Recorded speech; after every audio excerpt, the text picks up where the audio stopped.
The new CEO threw his coat at me like I was invisible help instead of a senior operations lead was the exact moment I understood that arrogance, not competence, had brought him to the top, because he didn't even bother to look at my badge when he barked, "You know what you have to do, right?"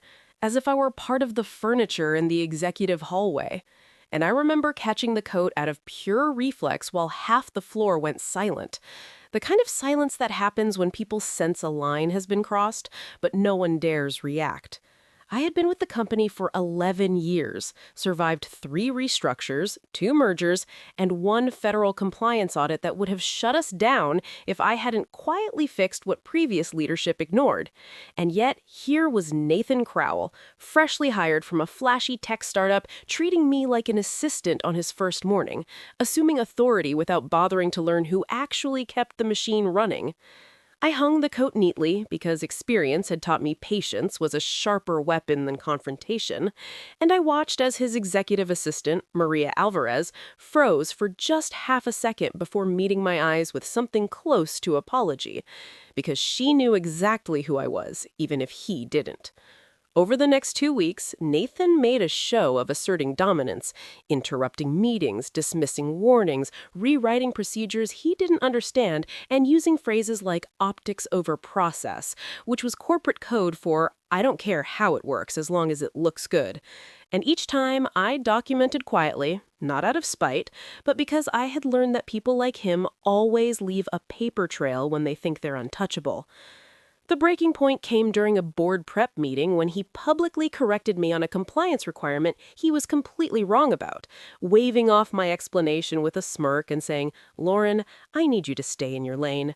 And the room shifted uncomfortably as several directors avoided eye contact because they knew my lane was the only thing keeping us legally operational. I didn't argue. I sent a follow-up email summarizing the regulation, attaching the federal notice, CCing legal and compliance, and went back to my work. Because if he wanted to be wrong, I would let him be wrong in writing.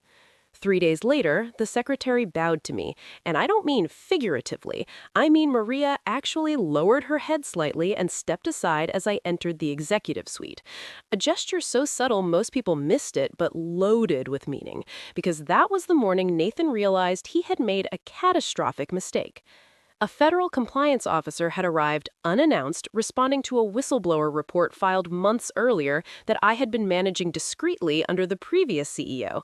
And when Nathan tried to take charge, he was informed that all communications, remediation plans, and operational authority had been routed through me by name, documented and approved at the board level before he was ever hired.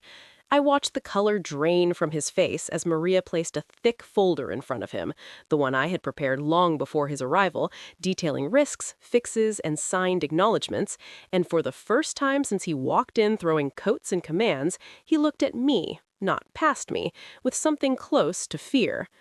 The audit lasted 2 days, during which Nathan attempted to insert himself repeatedly, only to be redirected politely but firmly back to me by both the auditors and legal counsel. And when it ended with a conditional pass instead of a shutdown, the board called an emergency session without him present. I wasn't in that room, but I didn't need to be to understand what happened next, because when Nathan emerged, his confidence was gone, replaced by tight smiles and careful words. And by the end of the week, an internal memo announced a strategic leadership realignment, which was corporate language for removal without public embarrassment. On his final day, he avoided my office entirely, sending Maria to retrieve his things, and when she returned his coat to me with a small smile and said, "You are always the one in charge," I realized the bow hadn't been about respect alone, it had been acknowledgement. I didn't celebrate his downfall because revenge wasn't the point, dignity was. And the lesson that authority borrowed from a title collapses quickly when it isn't backed by knowledge, respect, or humility. The board offered me the interim COO role 2 weeks later, citing institutional continuity, and I accepted on one condition, that no one would ever be treated as invisible again, because the most dangerous mistake a leader can make isn't underestimating the competition, it's underestimating the person quietly holding everything together while you throw your coat and assume the world will catch it.